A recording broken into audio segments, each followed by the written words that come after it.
할렐루야. 사랑하는 성도 여러분, 우리가 11월은 감사의 달로 지킵니다. 그래서 우리가 이제 2022년도를 한 달 조금 더 남겨두고 있지만, 지난 한 해를 돌아보고 우리의 지나온 삶을 돌아볼 때 모든 것이 하나님의 은혜였음을 기억합니다. 하나님께서 우리에게 은혜를 베풀어 주시고 또 우리를 여기까지 인도하셨기에 우리의 삶이 하나님 앞에서 온전하고 강건할 수 있는 줄로 믿습니다.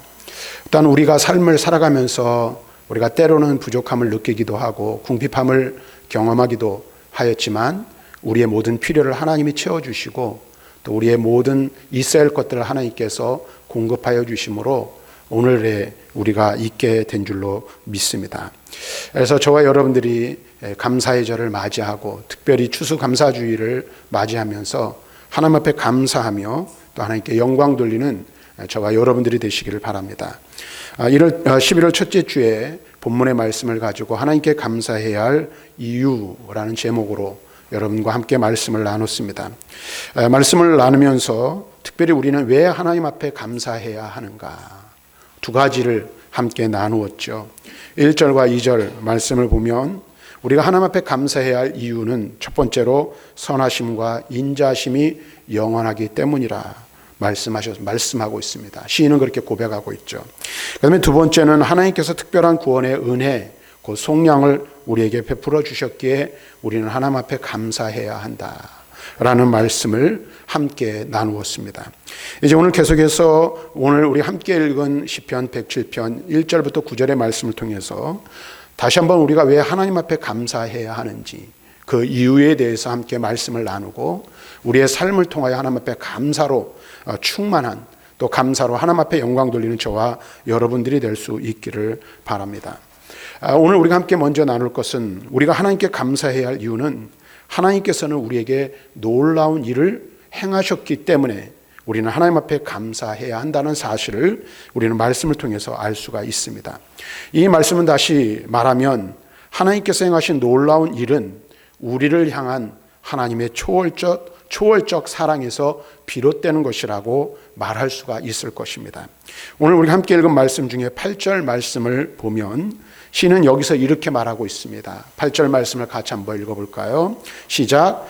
여호와의 인자하심과 인생에게 행하신 기적으로 말미암아 그를 찬송할지로다.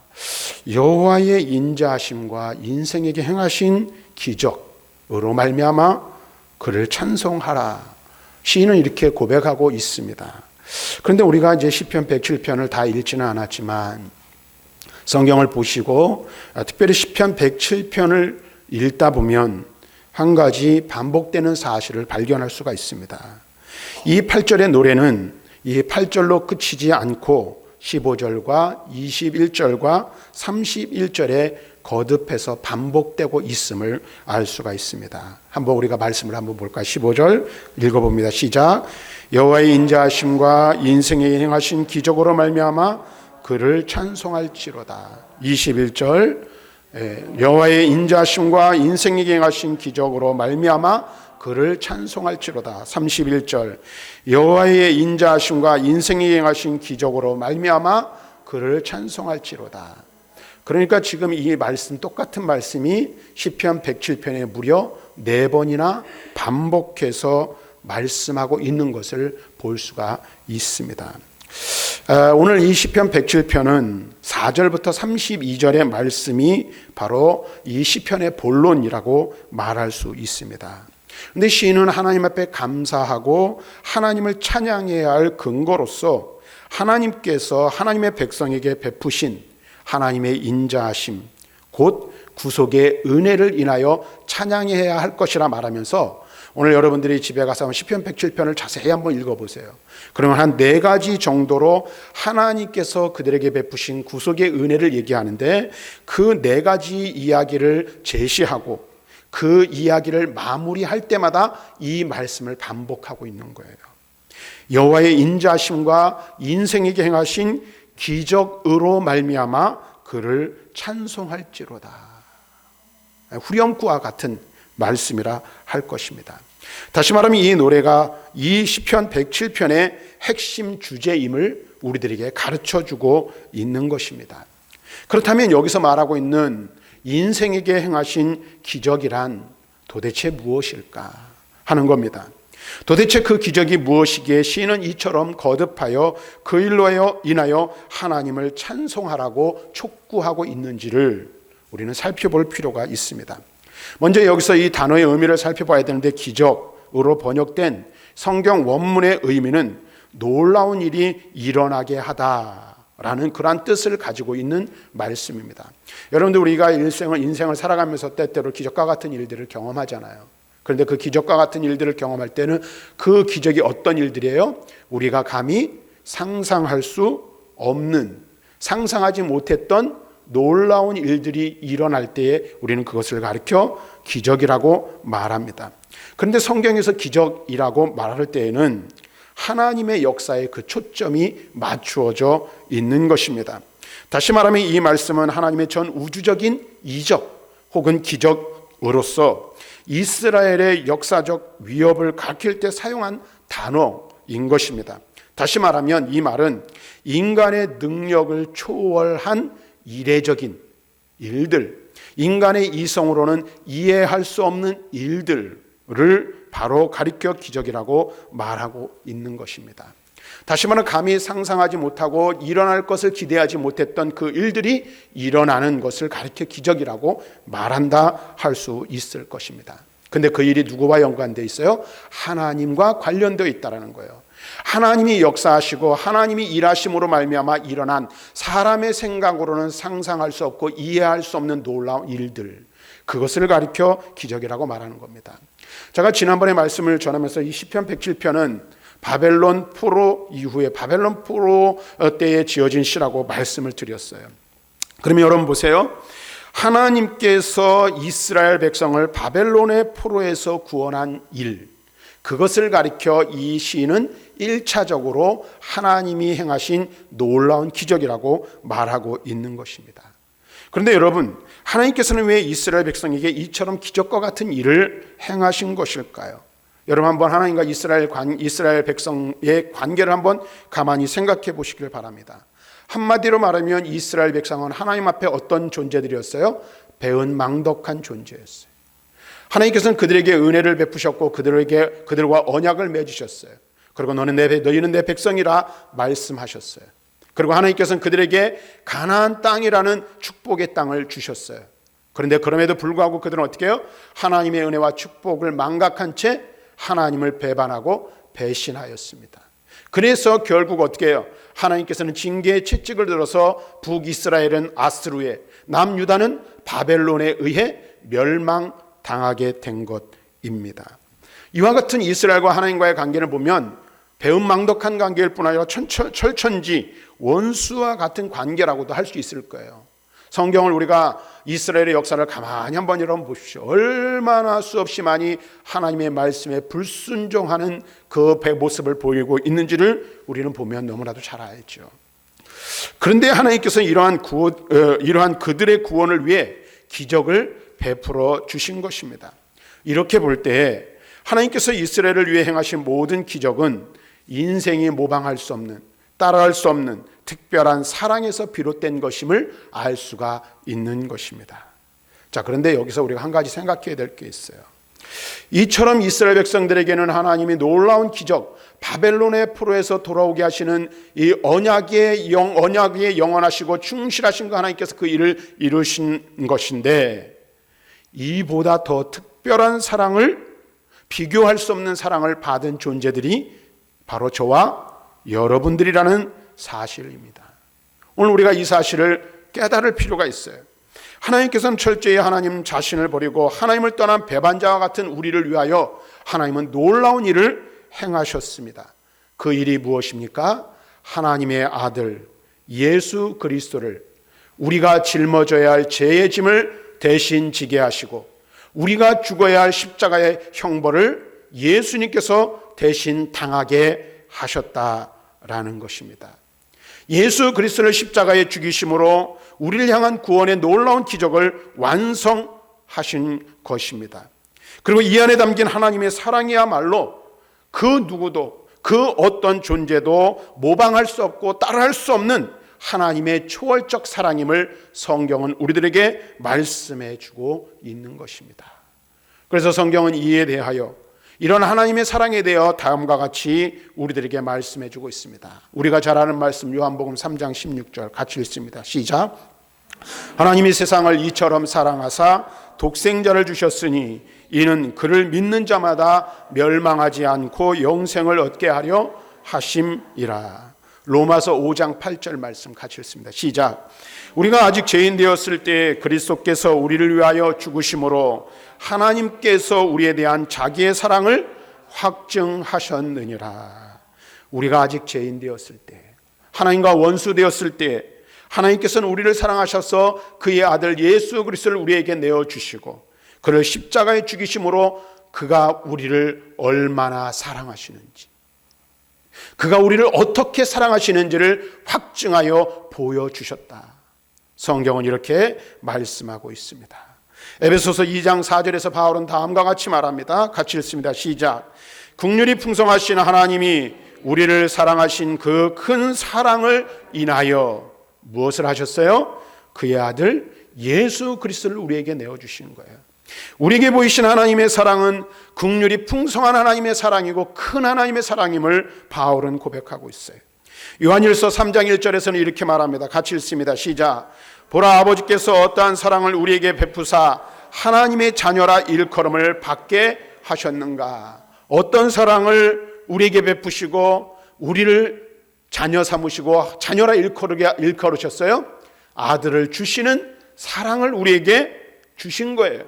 그의 독생자 예수를 주시기까지 우리를 사랑하셨음을 말씀해 주고 있어요. 그래서 4장 9절 요한일서 4장 9절 10절에는 다음과 같이 말합니다. 같이 읽습니다. 시작. 하나님의 사랑이 우리에게 이렇게 나타난 바 되었으니 하나님이 자기의 독생자를 세상에 보내심은 그로 말미암아 우리를 살리려 하심이라. 사랑은 여기 있으니 우리가 하나님을 사랑한 것이 아니요 하나님이 우리를 사랑하사 우리 죄를 속하기 위하여 화목제물로 그 아들을 보내셨음이라. 하나님의 사랑이 어떻게 우리에게 나타나셨어요? 그 아들 예수 그리스도를 우리에게 주시고 우리를 살리기 위하여 그 아들을 화목제물로 내어주신 것입니다. 그 아들이 십자가의 제물로 드려짐으로 우리가 살림을 얻었고 하나님의 자녀, 하나님의 백성이 될 수 있었던 거예요. 이것은 하나님의 사랑에서 기인한 것입니다. 그러므로 우리는 결코 하나님의 능력을 다 이해할 수 없고 그 지혜의 작은 부분조차도 이해하기 어렵기만 합니다. 그러나 우리가 알 수 있는 것이 있습니다. 그것은 무엇입니까? 하나님이 나를 사랑하신다는 거예요. 그러므로 내가 이해할 수 없는 놀라운 일을 행하셨는데 그것이 무엇입니까? 자기 아들을 내어주기까지. 누구를 사랑하십니까? 나를 사랑하세요. 나를. 아멘. 그 사랑을 우리에게 주신 거예요. 그러므로 우리는 어떻게 해야 돼요? 그 하나님의 선하심과 인자하심, 그 하나님께서 인생에 행하신 놀라운 기적의 사랑으로 인하여 우리는 감사하지 않을 수 없게 되는 거예요. 우리가 왜 하나님 앞에 감사해야 합니까? 우리가 감히 상상할 수도 없는, 기대할 수도 없는 놀라운 일을 행하셨어요. 그 일이 무엇입니까? 그의 아들 예수 그리스도를 낳으신 십자가에 죽이심으로, 그 아들을 화목의 제물로 내어주심으로 내가 죄사함을 받고 하나님의 거룩한 자녀가 되었으며 구원 얻는 영생의 복을 누리게 되었기 때문에 그렇습니다. 그런데 이것이 내가 마땅히 받아야 할 것인가요? 아니잖아요. 우리는 우리의 죄와 허물로 이미 죽었던 자이고 죽을 수밖에 없으며 하나님의 진노의 심판을 피할 수 없는 영죽을 죄인이었어요. 그런데 그런 우리에게 그 놀라운 사랑, 놀라운 은혜를 베풀어 주신 것입니다. 그러므로 우리는 하나님 앞에 감사해야 하는 거예요. 다음으로 오늘 우리가 시편 107편 말씀을 보면 또 우리가 감사해야 될 이유를 깨닫게 되는데 그 이유는 이런 겁니다.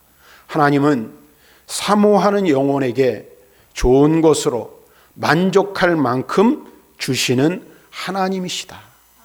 그래서 우리는 하나님 앞에 감사해야 한다라고 시인은 노래하고 있어요. 9절 말씀을 한번 봅시다. 같이 읽습니다. 시작. 그가 사모하는 영혼에게 만족을 주시며 줄인 영혼에게 좋은 것으로 채워주심이로다. 시인은 이렇게 노래하고 있어요. 이 말은 이런 거예요. 우리가 앞에 이제 중간에 있는 말씀을 살펴보지 않았는데 6절과 7절, 그 다음에 4절과 5절, 이 말씀과 같은 맥락의 말씀입니다. 그래서 시인이 4절과 5절에서 이스라엘 백성의 바벨론 포로 시절의 상황을 어떻게 묘사하냐면 줄이고 목마른 광야 사막길에 묘사하고 있는 것을 볼 수가 있습니다. 그러니까 그들의 이 지금 형편이, 바벨론 포로의 형편이 마치 광야 사막길을 걸어가던 인생, 그래서 거기서 아무것도 먹을 것이 없고 마실 것도 없어서 줄이고 목말라 헐벗은 상태에 있는 그와 같은 상태로 바벨론 포로 생활을 묘사하고 있는 거예요. 그런데 그러한 그들에게 하나님께서는 어떻게 해요? 그들의 부르짖음을 들으시고 그들의 목마름을 해결해 주시는 거예요. 하나 넘겨보세요. 한번 말씀을 한번 읽어봅시다. 시편 107편 9절의 말씀인데 이 말씀을 공동 번역이라는 성경인 다음과 같이 번역하고 있어요.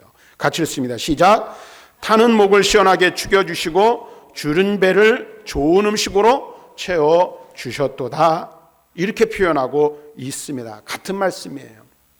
사모하는 영혼에게 만족함을 주시며 줄인 영혼에게 좋은 것으로 채워주신다. 뭐예요? 타는 목, 갈증으로 목이 말라가고 있는 그 목을 시원한 냉수와 같은 물로 죽여주시고 배고파 굶주려 있는 배를 좋은 음식으로 채워주시는 분이시라. 이렇게 설명하고 있는 것입니다. 시인은 이처럼 하나님께서 줄이고 목말라 고통하는 이스라엘 백성의 부르짖음, 그들의 간구, 그들의 외침을 외면하지 않으시고 그들이 당신의 은혜를 간절히 사모할 때에 그 영혼들에게 어떤 것? 좋은 것으로 만족하게 해 주시는 분이라 설명하고 있는 거예요. 그래서 만족함을 주시는 하나님 앞에 뭐 할 수 없다? 감사하지 않을 수 없다라는 것입니다. 사실 오늘 본문의 말씀은 하나님께서 구원을 부르짖는 이스라엘 백성들의 간구에 응답하여 그들을 구원하신 사실을 시적인 표현으로 오늘 묘사하고 있는 것입니다. 그런데 우리가 여기서 또 한 가지 알아야 될 게 있어요. 그게 뭐냐면 하나님은 어떤 특정한 시대, 특정한 사람들만을 위하여 이런 일들을 행하시는 분은 아니라는 것입니다. 다시 말하면 모든 세대, 오고 오는 모든 세대에 하나님을 찾는 자들에게 만족할 만큼 은혜를 베푸시는 분이 바로 우리 하나님이시라 말씀하고 있는 것입니다. 뿐만 아니라 예수 그리스도를 구주로 믿는 하나님의 모든 자녀들의 부르짖음을 하나님은 절대로 외면하지 않으시고 부르짖어 간구하는 그들의 기도를 들으시며 응답하여 주시고 좋은 것으로 채워 그 영혼을 만족하게 하시는 분이 누구시라? 우리 하나님, 나의 하나님이라 성경은 말씀해 주고 있는 거예요. 그래서 예수님께서는 마태복음 7장 7절과 8절에 이렇게 말씀하셨죠. 같이 읽어봅시다. 시작. 구하라 그리하면 너에게 주실 것이요 찾으라 그리하면 찾아낼 것이요 문을 두드리라 그러면 너희에게 열릴 것이니 구하는 이마다 받을 것이요 찾는 이는 찾아낼 것이요 두드리는 이에게는 열릴 것이니라. 누구의 말씀입니까? 예수님의 말씀이에요. 그런데 여러분 한번 보세요. 예수님께서는 우리가 다 살펴볼 수 없지만 성경을 보면 기도하는 자에게 반드시 응답하실 것이라는 하나님의 약속의 말씀들을 주셨어요. 그런데 보세요. 이 약속을 우리가 어떻게 믿을 수 있을까요? 하나님이 정말로 내 기도를 들으실까요? 하나님이 정말로 내 기도에 들으시고 내 기도를 들으시고 내 기도에 응답하신다는 사실을 무엇으로 보증할 수 있을까요? 무엇으로 우리는 그것을 확신할 수 있을까요? 성경은 우리에게 그 근거를 분명하게 제시하고 있다는 사실을 알아야 합니다. 하나님이 우리에게 아들을 주셨다고 말하고 있죠. 그리고 그 아들을 주신 하나님은 그 아들을 이미 주셨기에 다른 모든 것들도 주실 준비가 되어 있음을 말씀하고 있어요. 그래서 바울은 그 사실을 이렇게 말하고 있습니다. 로마서 8장 32절 시작. 자기 아들을 아끼지 아니하시고 우리 모든 사람을 위하여 내주시니가 어찌 그 아들과 함께 모든 것을 우리에게 주시지 아니하겠느냐. 아멘. 잘 들으세요, 여러분. 하나님에게 있어서 가장 소중한 것, 가장 귀한 것을 누구에게? 나에게 주신 거예요. 그것이 무엇입니까? 하나님의 독생자 예수 그리스도이십니다. 다시 말하면 그 아들을 우리에게 주심으로 하나님께서는 하나님의 가장 귀한 것을 주셨기에 자기의 모든 것을 주신 것과 마찬가지라는 사실이죠. 다름이 없다는 거예요. 그렇다면 보세요. 가장 귀한 것, 가장 좋은 것, 가장 소중한 것, 자기의 전부와 같은 것을 주신 그 아버지께서 다른 것을 안 주실 이유가 있으실까요? 없다라는 것입니다. 바울은 그것을 이야기하고 있는 거예요. 그렇습니다. 하나님은 당신의 은혜를 사모하는 자에게 좋은 것으로 채워주심으로 그 영혼을 만족하게 해주시는 분이십니다. 뿐만 아니라 그 아들을 주시기까지 우리를 사랑하셨기에 아들보다 못한 것들, 아들을 위해 더 구하는 것들을 주시지 않을 이유가 없다라는 거예요. 왜? 이미 가장 귀한 것을 주셨기 때문에 그렇습니다. 그래서 예수님께서는 또 이에 대하여 이렇게 말하는데 7장 9절부터 11절에 보면 우리가 잘 아는 말씀인데 이렇게 말씀하세요. 같이 읽습니다. 시작. 너희 중에 누가 아들이 떡을 달라 하는데 돌을 주며 생선을 달라 하는데 뱀을 줄 사람이 있겠느냐. 너희가 악한 자라도 좋은 것으로 자식에게 줄 알거든 하물며 하늘에 계신 너희 아버지께서 구하는 자에게 좋은 것으로 주시지 않겠느냐. 인간 아버지, 육신의 부모, 자녀를 위하여 절대적으로 헌신하는 존재이죠. 특별히 대한민국의 부모들은 자식을 위하여 정말로 모든 것을 다 바쳐요. 그래서 자식에게 유익이 된다면, 자식에게 도움이 된다면, 자식을 위하는 길이라면 자기의 목숨까지도 바칠 이들이 대한민국의 부모들일 거예요. 그렇죠? 오늘 예수님은 뭐라고 말해요? 악한 아버지라도 자식에게 좋은 것을 주는 것이 당연한 것인 것처럼 여기는데 하물며 우리의 영적인 아버지 하늘 아버지는 어떻겠느냐는 거예요. 그래서 뭐예요? 구하는 자에게 반드시 좋은 것으로 주실 분이 우리 하나님 아버지라 말씀하고 있는 것입니다. 사랑하는 성도 여러분, 하나님의 은혜를 간절히 사모하는 성도들에게 하나님께서는 반드시 좋은 것으로 응답하여 주십니다. 그리고 항상 우리에게 가장 좋은 것으로 채워주실 하나님을 확신하며 필요를 따라 구하고 기도하는 저와 여러분들이 되어야 할 줄로 믿습니다. 여기서 중요한 게 있죠. 누구에게 좋은 것으로 주실까요? 그냥 저에게? 구하는 자에게 주시는 거예요. 물론 때로는 하나님이 우리의 있어야 할 것들, 우리의 모든 필요를 알아서 때를 따라 우리의 필요를 우리가 구하지 않은 것도 채워주세요. 그러나 하나님의 은혜, 하나님의 능력, 하나님의 축복, 하나님의 기적을 경험하는 이들의 공통점은 무엇입니까? 하나님 앞에 믿음으로 간절히 간구했던 사람들이라는 사실을 우리는 알아야 합니다. 그래서 시인은 이렇게 노래하고 있어요. 시편 70편 4절 같이 읽어봅시다. 주를 찾는 모든 자들이 주로 말미암아 기뻐하고 즐거워하게 하시며 주의 구원을 사랑하는 자들이 항상 말하기를 하나님은 위대하시다 하게 하소서. 시인은 뭐라고 말해요? 주를 찾는 모든 자들이 이렇게 말씀하고 있어요. 주를 찾는 모든 자들이 주로 말미암아 기뻐하고 즐거워하게 하십니다. 하나님을 찾아야 됩니다. 하나님께 구해야 하는 거예요. 그럴 때 좋은 것으로 만족하게 하시는 거예요. 시편 103편 5절에 시인은 이렇게 고백하고 있죠. 같이 읽습니다. 좋은 것으로 내 소원을 만족하게 하사 내 청춘을 독수리같이 새롭게 하시는 도다. 좋은 것으로 만족하게 하시는데 어떻게 만족시키셔요? 우리의 소원, 우리의 바라는 것. 다시 말하면 우리가 마음에 소원을 품는다는 것은 하나님 앞에 간구한다라는 의미가 있는 것이라고 저는 생각합니다. 하나님 앞에 거룩한 소원, 하나님 앞에 아름다운 손을 품는 것도 중요하다라는 거예요.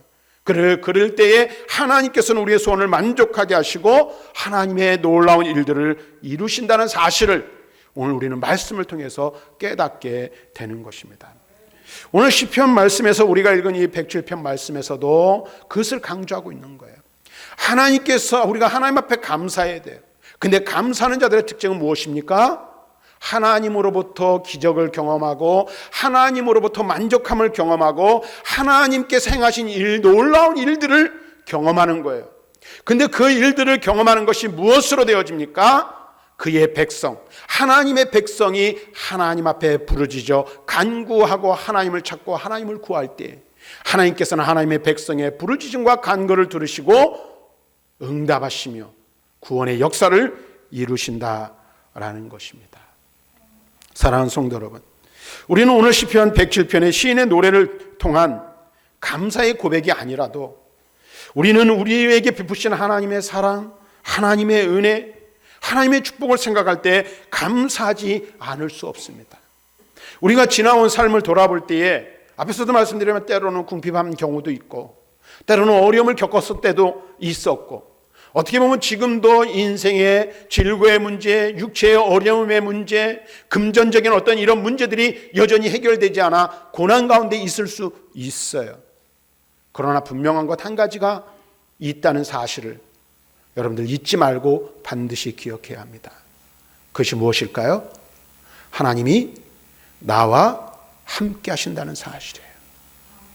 어떠한 상황 가운데 있든지 어떠한 형편 가운데 있든지 하나님은 절대로 나를 버리시지 않으십니다. 우리는 때로 하나님을 배반할 수 있고 하나님을 멀리 떠날 수 있어요.